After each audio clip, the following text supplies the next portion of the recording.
Imagine this. You arrive at work and walk into a building protected by security cameras, biometric scanners, electric fencing, and alarms. Access control systems and security officers. Everything looks secure. Then someone walks straight through the front entrance. Not because they hacked the system, it's not because the technology failed, but because an employee politely held the door open for them. That one small act has defeated millions of rands worth of security. It sounds unbelievable, but it happens far more often than people realize. And that's because most organizations misunderstand what physical security actually is. Today, we're going to change that. When people hear the words physical security, they usually picture cameras, alarms, fences, gates, or security guards. Those things are certainly part of physical security. But they aren't physical security itself. They're simply tools. Real physical security is a system of people, procedures, behavior, accountability.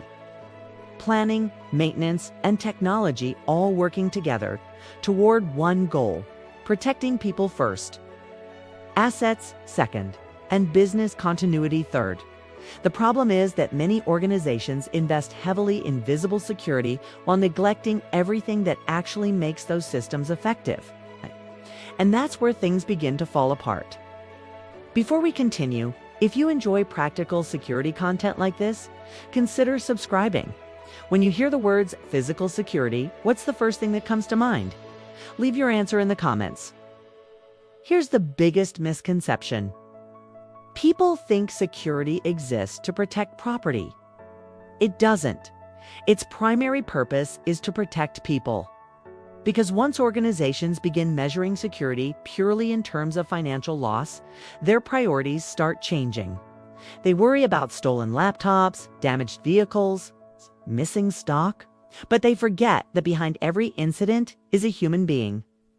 Unlike equipment, people can't simply be replaced through an insurance claim. The strongest security programs are always built around protecting life first.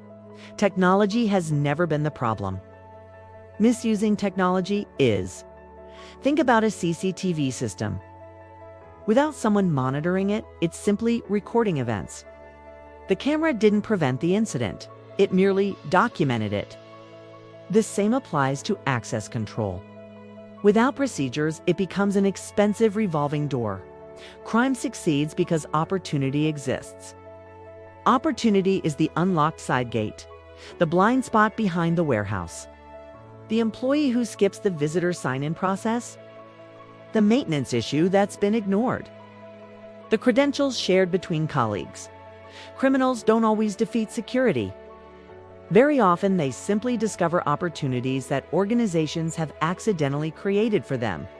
Those opportunities rarely exist alone. They build up quietly, one weakness after another, until eventually, everything lines up on exactly the wrong day. Security failures almost never happen because of one mistake. Instead, several small weaknesses combine: a broken process, poor supervision, weak training. By the time the organization realizes what's happened, it's often dealing with operational downtime, reputational damage, and enormous financial costs. If there's one thing that defeats even the most advanced security systems, it's human behavior. People naturally look for convenience. We're busy, we're under pressure. We don't want awkward conversations, so we hold doors open. Okay? We ignore visitor procedures. Effective security isn't about making people afraid. Okay? It's about helping people understand why procedures exist in the first place. So how do organizations start preventing incidents? The answer is surprisingly simple. A proper security risk assessment. Think of it as the blueprint before building a house. You wouldn't start construction without knowing where the foundations belong. A professional security risk assessment identifies what needs protecting, what threats exist, where the vulnerabilities are, and whether existing controls are effective. Physical security isn't measured by how impressive a building looks. It's measured by what happens when that building is tested, because cameras, fences, alarms, and security officers are only the visible face of security. The real strength lies beneath them, in awareness, in culture, in leadership. In accountability, the greatest investment isn't in protecting property, it's in protecting people. If you've found this video valuable, please give it a like and subscribe, because the incident that never happens is the greatest measure of success. You can find the full article that inspired this video in the description. Don't waste any more time. Be prepared, because criminals always are,